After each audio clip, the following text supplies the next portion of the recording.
Indonesia is bigger than a lot of people think, right? There are many good companies, big and significant that don't get as much press, right? Yes, the two giants are definitely very impactful in the market, but there are a lot of good companies doing interesting stuff. Inilah Endgame. Larry, your background was in computers, right? You went to Purdue, then you went to Harvard, but you decided to drop out. Was it because Mark Zuckerberg did the same thing, or you didn't want to be like Nadim? Well, because it was kind of a natural decision for me. So I spent most of my school and career sitting in front of a computer. So when I was put in front of a classroom full of MBAs, I feel like I didn't really belong there. So it took me just maybe a few months to finally decide that maybe it was not for me. Yeah. How many months? 4 months. So, Oh my so, God. I, so I only spent one semester. Did you keep the money from your parents? Well, I mean, the saving that I got from not paying the school financed the first few months of Traveloka, actually. So it's Say a little bit nice more one. about that. How you basically decided to jump Yeah, on so this. there are many things that happened back then. School, MBA wasn't really for me.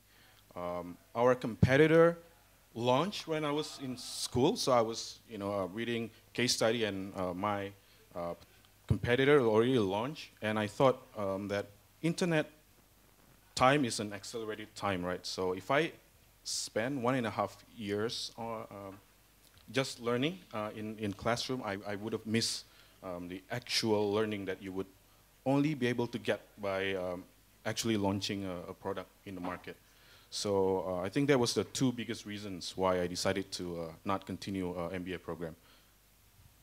And as I did ask with Nadim, what would have been some of the more meaningful and or meaningfully difficult situations that you would have gone through that, in hindsight, looking back, really defined you and made Traveloka the way it is. And I'm sure it hasn't been all glorious, right? There would have been some really moments of difficulties that you had to go through. Perhaps might have made you feel like giving up about Traveloka or whatever. Just characterize or illustrate a little bit about that.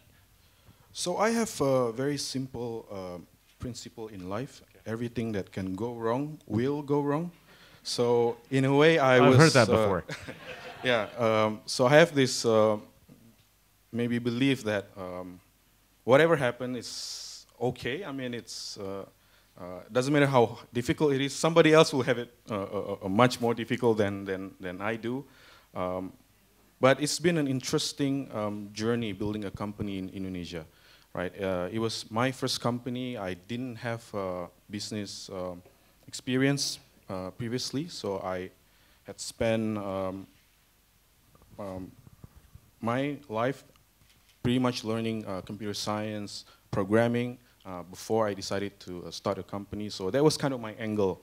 I felt that I might be better positioned to build a product, a better product than everybody else in Indonesia. But boy, I was wrong. There are so many other things that was required to build a company, right? And I had from basic things like leading people, hiring, dealing with business partners who are not so interested in working with you, dealing with the government. There are so many facets of building a company and organization that I had not anticipated, maybe, right? But again, I guess having the right kind of principle or personal value will make it kind of easier to go through the tough times. I also believe that I think a lot of people say about passion. You have to be passionate about what you do, but to me, it's really about dedication, right? It's maybe you're passionate about something, but if you don't stick to your passion through thick and thin, probably it's not going to be easy. Let me pick up on the point of human capital, which you touched upon just now. you are somewhat or slightly different from some of the other tech companies, the large ones. You seem to be content with local talent, where some others have outsourced to people beyond the boundaries of our country. Uh, how have you been able to contain the talent development within the boundaries of our nation? And going forward, how do you see that changing? Or how do you see that continuing on? What is it that you have to do, and what is it that the stakeholders of Traveloka beyond you have to do in order for you to be able to contain the talent development or human capital development within the boundaries of our nation? Well, first of all, if people who are building products, managing functions are not sitting in the same location, it will be much, much more difficult, right? So I think it's in our self-interest to want to keep people in the same location, just to reduce all the friction, misunderstanding, and many other potential problems, right? And I think to that end, we try as much as possible to kind of have people in Jakarta, right? Especially the kind of role that we require a lot of collaboration, right? But I think to be realistic, I think that at the rate of our growth, we need to think about the possibilities as well, right? There are market with much deeper pool of certain kind of talents than Indonesia, and I think any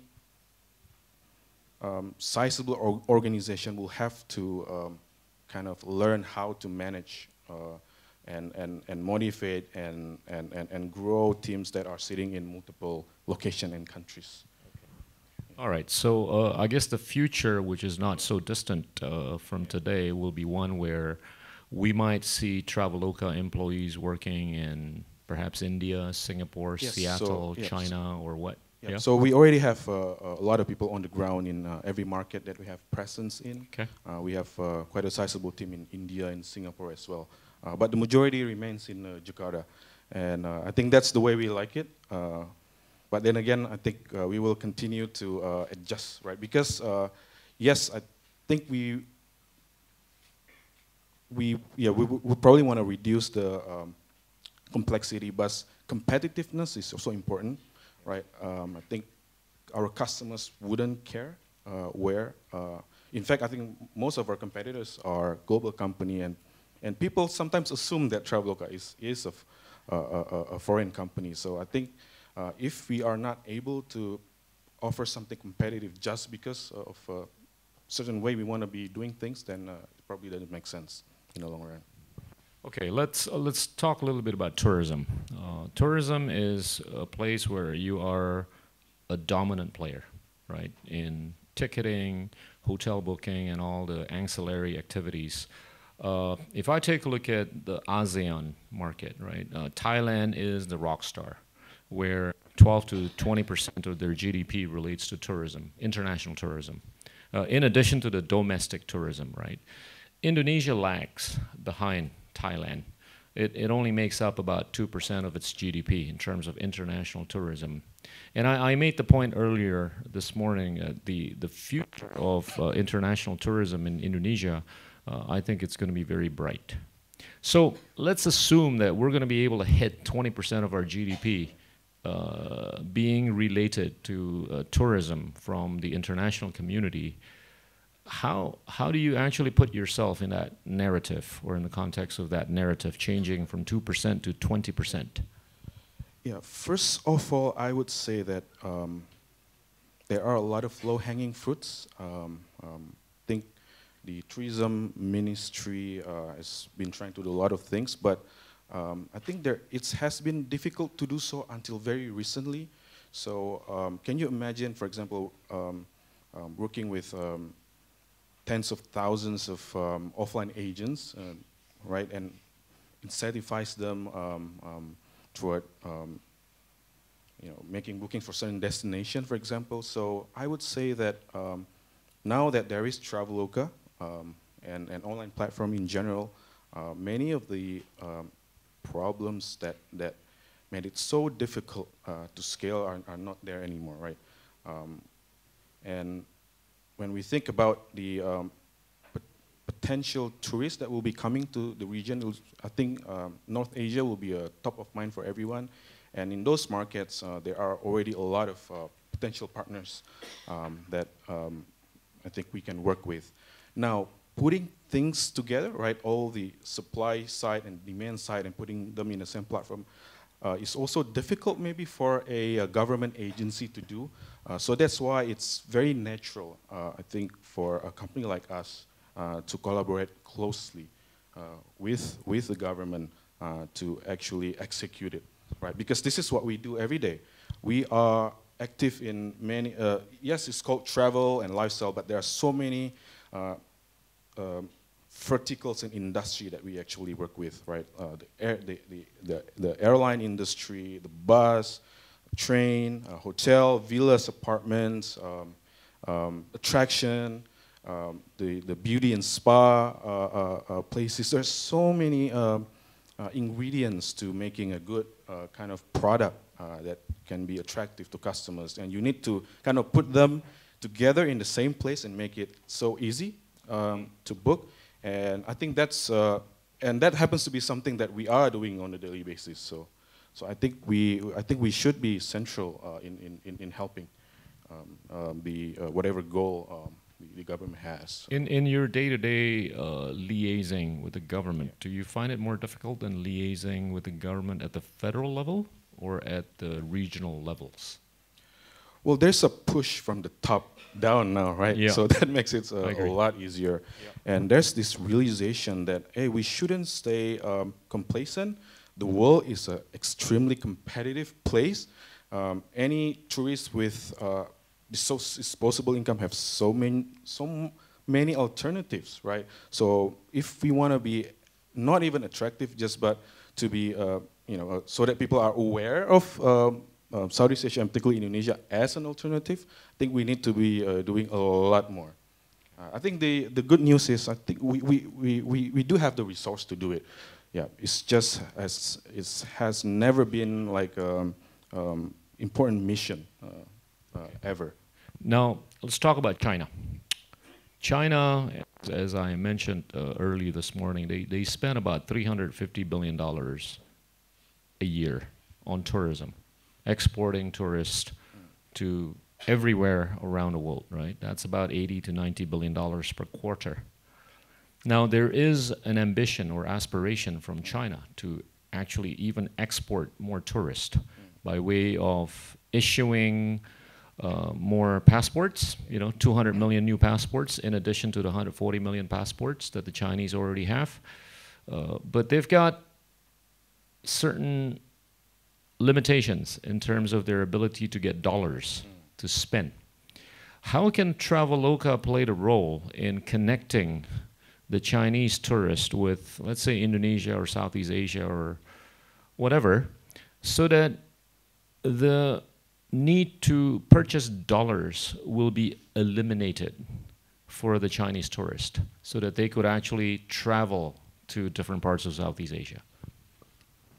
Well, there are many angles to having more Chinese tourists, right? And but I think pragmatically, Indonesia needs Chinese tourists, right? If you look at it geographically, we are the furthest away from China among all the good alternatives, right? Thailand is closer, Philippines, and so on. So I think Indonesia should be aggressive in attracting Chinese tourists.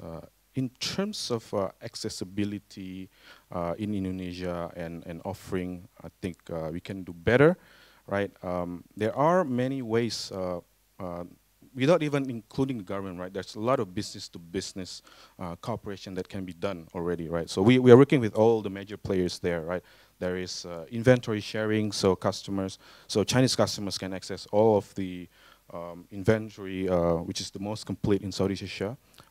That then they can book any hotels and so on and so on. But in terms of payment, I think there is already an understanding that from the Chinese players that it is part of a journey, right? So being able to pay easily using whatever service they use there on a daily basis, WeChat Pay, Alipay, should be a core part of an travel experience. And there are already efforts in bringing it here and working with all the relevant stakeholders in Indonesia. And there's clear open-mindedness from the government as for you to actually receive currency outside the dollars, as in renminbi, for travel purposes. Is that permissible already?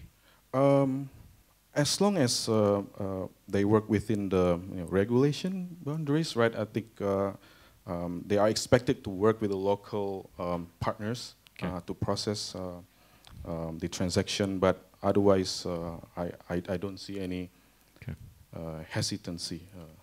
Hesitancy.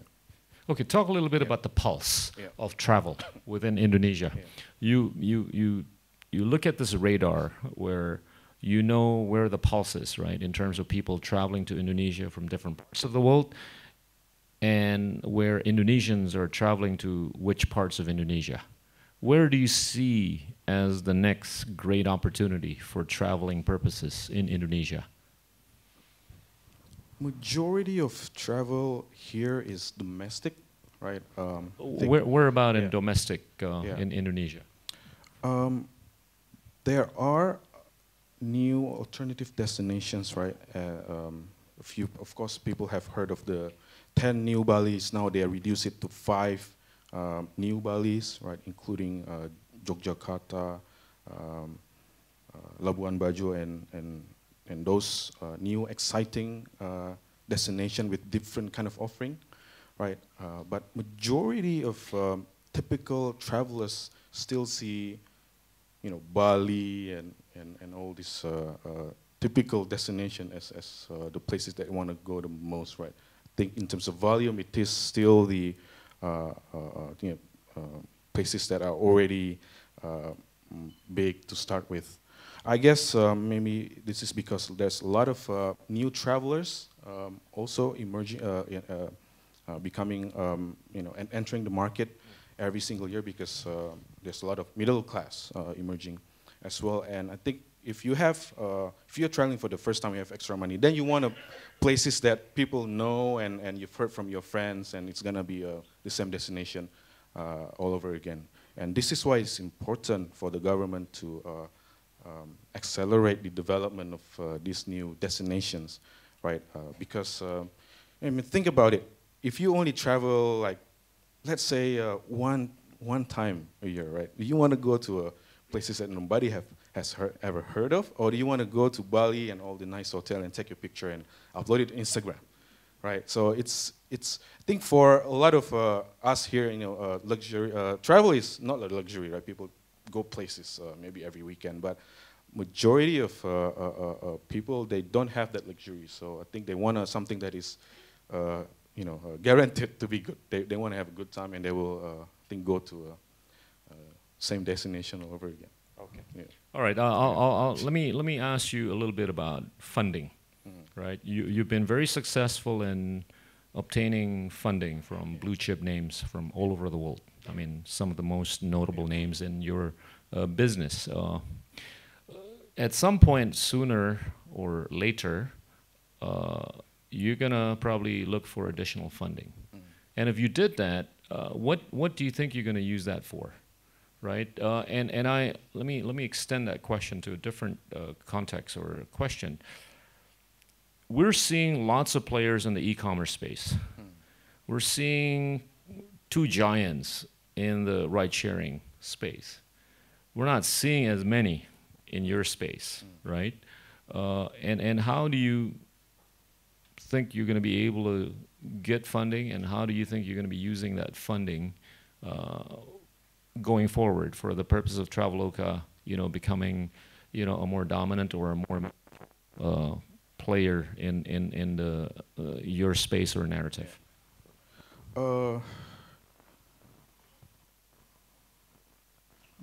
Indonesia is bigger than a lot of people think, right?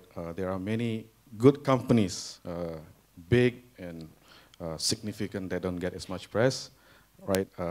Yes, the two giants are definitely very impactful in the market, but there are a lot of good companies doing interesting stuff, right? I mean, like I would say even Tokopedia doesn't get the attention that they deserve on a global scale, right? That's probably intentional.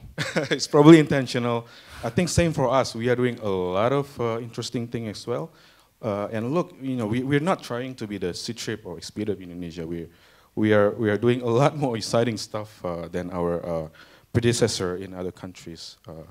And there's a lot of areas to invest and build great services in, right? For example, we are doing a lot. So, you know, I think, yes, we are coming from travel, products and services, but we also think, okay, how should we help people who probably only have, you know, chances to travel maybe twice a year or 3 times? How do we help them every single weekend, right? Because now that they use Gojek, then they save a lot of money and time. Now they are thinking about what to do with their time, right? And I think Traveloka should help people find this all possible experiences. I think doesn't matter if it is in their own city or a city, a train ride away, or maybe even flight away. So we should be helping people to find experience to enrich their lives more. And that always means that there are more things that can be done that is not traditional travel, right? Yeah, think about finding, you know, a good restaurant to have your family. I think that's kind of you know, not traditional travel, but still kind of something that we should be helping our users, right? Because that is about having a good use of your time and have experience with your family and friends. Okay, just I was actually fishing for how crazy you're going to get in terms of seeking new verticals, right? Do you envision yourself doing ride sharing if you get more money? Do you envision yourself doing e-commerce? We don't like to go if you get more money? head to head, you know, with our friends. But I think in so far we have been able to do so, you know, without confronting players that are already good in their sector, right? And I don't think we have a problem doing this. I think you just need to be creative, right? Okay. And think. And once you're in it, I think it's kind of easy, right, to see how different you have to be and you can be. Let me flip the question a little bit. If Nadim wakes up tomorrow morning and says he's going to set up an online travel as a subsidiary of Gojek, are you going to have dinner with him? Yeah. I think I did mention Nadim because he's no longer in the room. I was going to mention Leon's name. I have heard that, actually, in that rumor. But look, I guess a good company, a survivor company needs to be paranoid. We should expect everything, right? I think that ties back to my initial principle being, you know, everything can happen, right?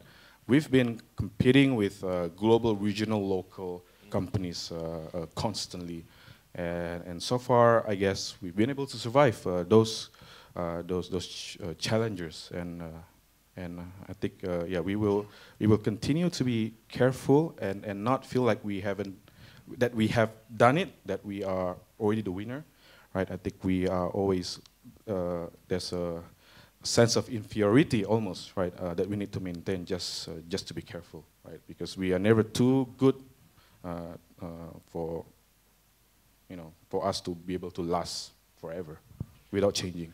Fintech is increasingly becoming integral in the day-to-day consumption, right, of Indonesians, right?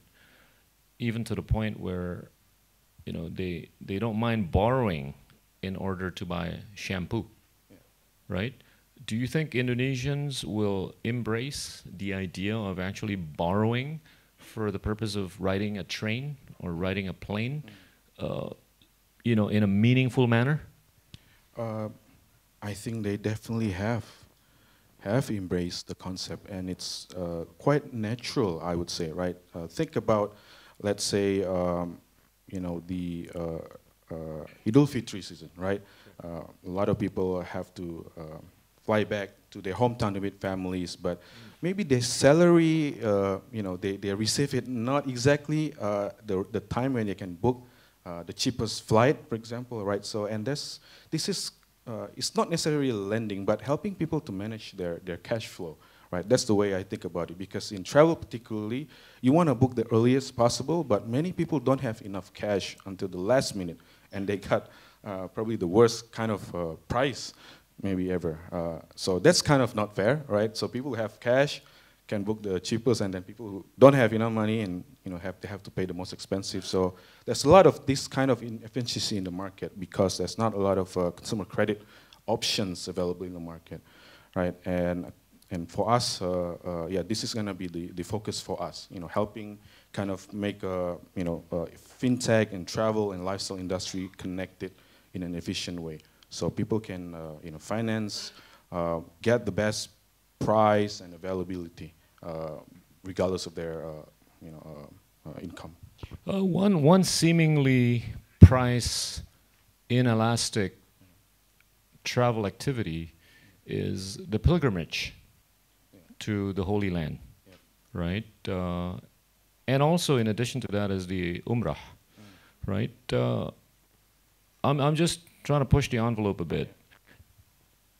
Is that something that you're already doing, or you want to be doing more of if you're already doing?